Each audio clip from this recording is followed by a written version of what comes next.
पूरे जोश और होश के साथ। किसान मजदूर एकता जिंदाबाद, छत्तीस बिरादरी का भाईचारा जिंदाबाद, इंकलाब जिंदाबाद, बीजेपी सरकार मुर्दाबाद, बीजेपी सरकार मुर्दाबाद। इस जोर जुल्म की टक्कर में, इस जोर जुल्म की टक्कर में आज भी हम लड़े थे,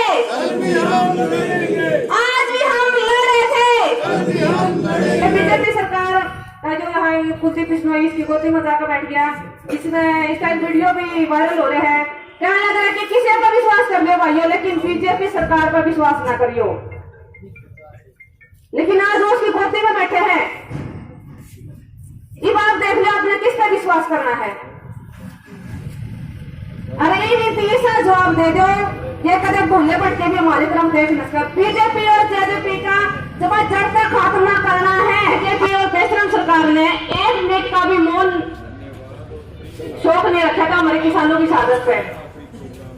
यह बीजेपी इतनी घटिया सरकार है, इतनी तानाशाही सरकार है, हम सभी ने बेड़ा लाग भी रहे हैं। इस सरकार में ना तो हमारी गौ बेटियां सुरक्षित है, ना हमारी बहनें सुरक्षित हैं। जो हमारे किसान हैं, जो हमारे मजदूर हैं, जो हमारे अपने हाथों की लड़ाई लड़ रहे हैं, धरने दे रहे हैं।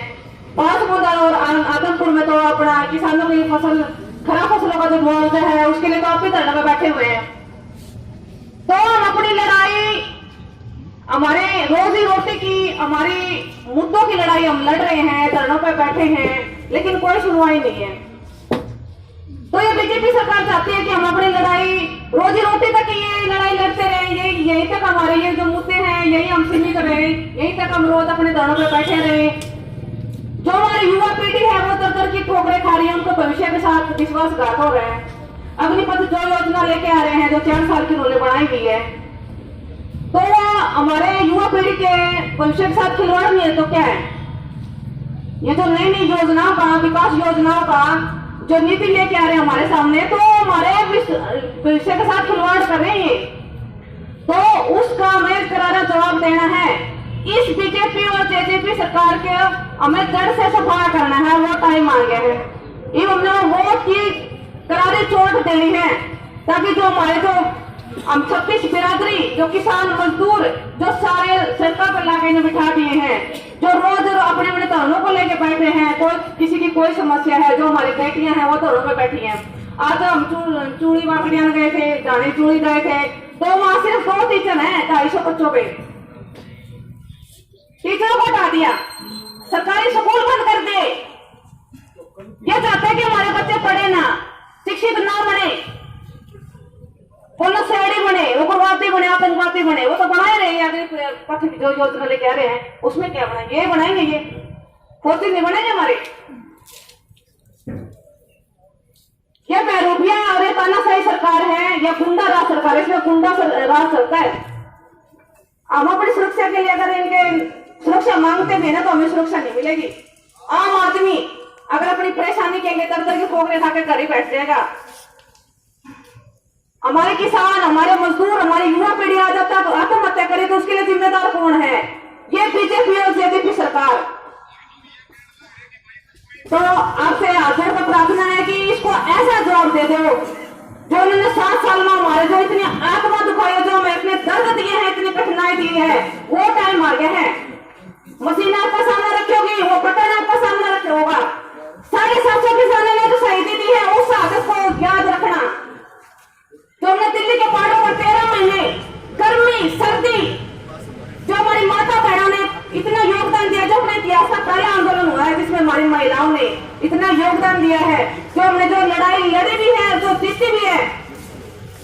मेरे भाइयों, मेरे पिता तुल्य बुजुर्गों, इस बात को याद रख के चलना कि सच्ची श्रद्धांजलि हमारे तो 700 किसानों की है, और तभी हमारी सच्ची श्रद्धांजलि मानी जाएगी जब हम बीजेपी सरकार और जेजेपी सरकार का जड़ से सफाया कर देंगे। तो आपने जो एकता और भाईचारा बना के, एकजुट होकर अपने वोट का सही प्रयोग करना है, और जो हमारी 36 बिरादरी के हकों को लेकर हमारे साथ कंधे से कंधा मिलाकर खड़ा रहेगा, हमने उसी को वोट दिया।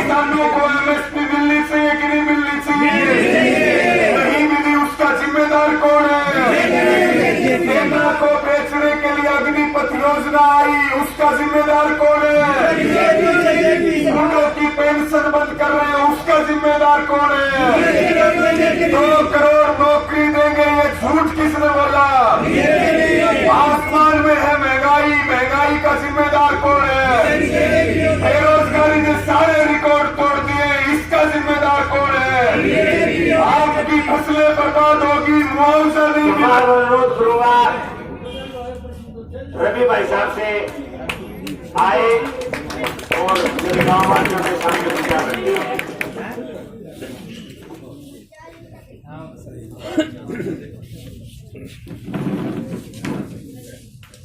बहुत पवित्र जगह है, क्रांतिकारी गांव है काबरेल। गांव को भी नमन है, इस माटी को भी नमन है।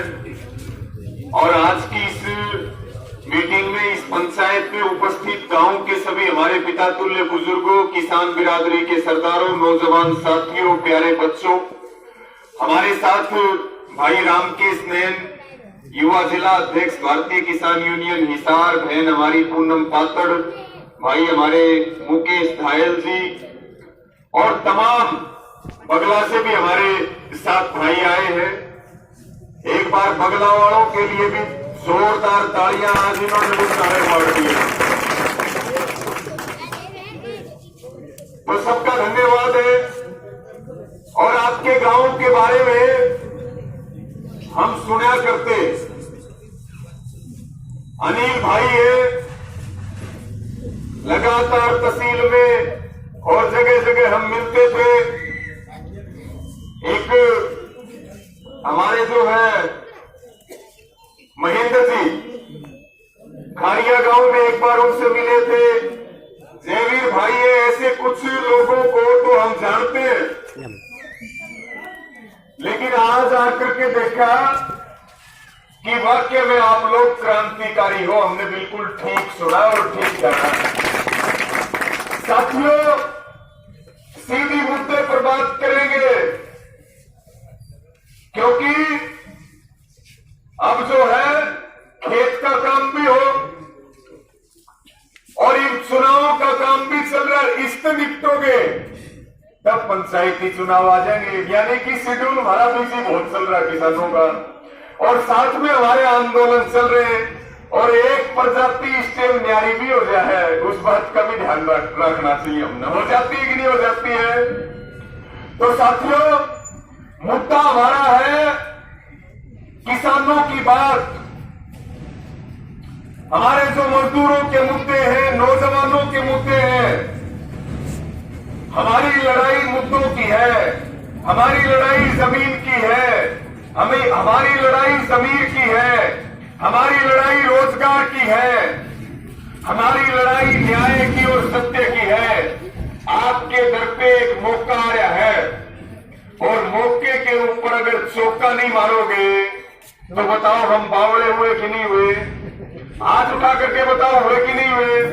तो आप बावड़े हो कि सियाणे हो? सियाणे होगे कि नहीं होगे? सारे सियाणे हैं। देखिए, न्यूका अगर ठीक टाइम पे थोड़ी चोट भी ज्यादा काम करे और गलत टाइम पर घनी चोट भी काम नहीं आवे। ये बात मानते हो कि नहीं मानते सारे?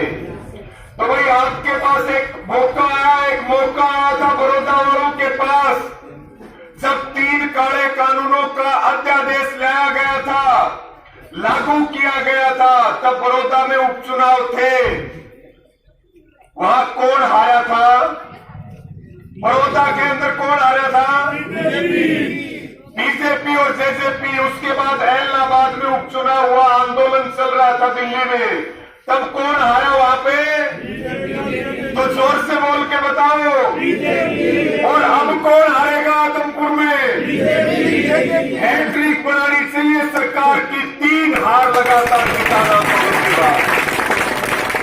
जब से किसान आंदोलन चला है, तब से हरियाणा की सरकार कोई चुनाव नहीं जीत पाई है। आपको भी ये तय कर लेना चाहिए कि सारा देश का किसान और सारे हरियाणा की नजर आदमपुर के ऊपर है। ये सरकार जितना हराओगे उतना ठीक काम करेगी, उतना ठीक काम करेगी। यहाँ पे सरकार हारेगी तो आदमपुर वालों की जीत होगी और सरकार जीतेगी तो आदमपुर वालों की हार होगी। ये बात हमें याद रखनी चाहिए। तो ये बताओ, आदमपुर को जिताना है कि हराना है? तो फिर बताओ, बीजेपी और जेजेपी को हराना पड़ेगा कि जिताना पड़ेगा? तो तैयारी कर रखी है कि नहीं कर रखी? मजबूत तैयारी है कि नहीं है? सो तो नहीं जाओगे, भूल तो नहीं जाओगे, फिर तो नहीं जाओगे, इलाज करोगे कि नहीं करोगे? तो भाई अपनी तैयारी कर लो। इलाज की बात करने के लिए आपके बीच में आए और दूसरी ना कोई वोट मांग रहे, ना अपने लिए मांगे, ना किसी और के लिए मांग रहे। हम तो इलाज की बात कर रहे हैं, सरकार का इलाज। वोट लेने के लिए आते हैं, सब तो सूत्र बतलाते हैं, आपके लिए नौकरी दूंगा, आपको ये कर दूंगा, आपको ये सुविधा दूंगा और आपकी पगड़ी में झोंकड़े दूंगा। पगड़ी हाथ में संभाल के रखो। आज किसान की पगड़ी 8 साल से बीजेपी की सरकार है, पगड़ी ठोकरों में रुड़ा रही है और जिसकी पगड़ी ठोकरों में रुड़ जाती है वो उसका जीना भी सरकार करे। तो भाई आपके पास एक मौका आया था बड़ौदा वालों के पास, जब 3 काले कानूनों का अध्यादेश लाया गया था, लागू किया गया था, तब बड़ौदा में उपचुनाव थे। वहां कौन हारा था? बड़ौदा के अंदर कौन हारा था? बीजेपी और जेजेपी। उसके बाद एलनाबाद में उपचुनाव हुआ, आंदोलन चल रहा था दिल्ली में, तब कौन हारा वहां पे? तो जोर से बोल के बताओ। और अब कौन हारेगा आदमपुर में? हैट्रिक बनानी चाहिए सरकार की। 3 हार लगातार किसान आंदोलन के बाद, तब से किसान आंदोलन चला है, तब से हरियाणा की सरकार कोई चुनाव नहीं जीत पाई है। आपको भी ये तय कर लेना चाहिए कि सारा देश का किसान और सारे हरियाणा की नजर आदमपुर के ऊपर है। ये सरकार जितना हराओगे उतना ठीक काम करेगी, उतना ठीक काम करेगी। यहाँ पे सरकार हारेगी तो आदमपुर वालों की जीत होगी और सरकार जीतेगी तो आदमपुर वालों की हार होगी। ये बात हमें याद रखनी चाहिए। तो ये बताओ, आदमपुर को जिताना है कि हराना है? तो फिर बताओ, बीजेपी और जेजेपी को हराना पड़ेगा कि जिताना पड़ेगा? तो तैयारी कर रखी है कि नहीं कर रखी? मजबूत तैयारी है कि नहीं है? सो तो नहीं जाओगे, भूल तो नहीं जाओगे, फिर तो नहीं जाओगे, इलाज करोगे कि नहीं करोगे? तो भाई अपनी तैयारी कर लो। इलाज की बात करने के लिए आपके बीच में आए और दूसरी ना कोई वोट मांग रहे, ना अपने लिए मांगे, ना किसी और के लिए मांग रहे। हम तो इलाज की बात कर रहे हैं, सरकार का इलाज। उसका जिम्मेदार कौन है? जोर से बोल के बताओ सारे लोग मिलके।